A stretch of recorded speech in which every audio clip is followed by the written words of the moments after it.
Hey everyone, welcome to my channel. If you enjoy these videos, don't forget to subscribe.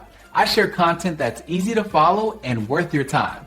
Let's get started. You need to save just one specific email from a long conversation thread in Outlook. This is a common task, especially when you need to archive important messages or share them outside of Outlook. Here is how you can do it simply. Start by opening your Outlook application. Navigate to your inbox or the folder containing the email thread. Click on the conversation thread to expand it and view all the individual messages within that discussion. Carefully find the exact email you wish to save.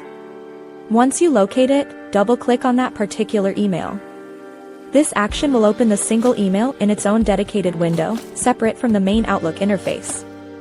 This step is key for saving only that one message. With the email now open in its own window, look for the File tab located in the top left corner of that window. Click on File, then proceed to select the Save As option from the drop-down menu.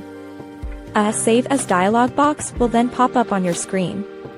In this box, you will choose the location on your computer where you want to store the email file. Browse to your preferred folder. Next, type a descriptive name for your email file, making it easy to identify later. For the Save As type option, select Outlook Message Format, Unicode, which creates a message file. This format best preserves all original content, including attachments. You can also choose HTML or plain text, but .message is recommended for full fidelity. Click Save, and your chosen email is now independently saved. Thanks so much for watching. If you liked the video, tap the thumbs up, hit subscribe, and ring the bell so you don't miss anything new. See you next time.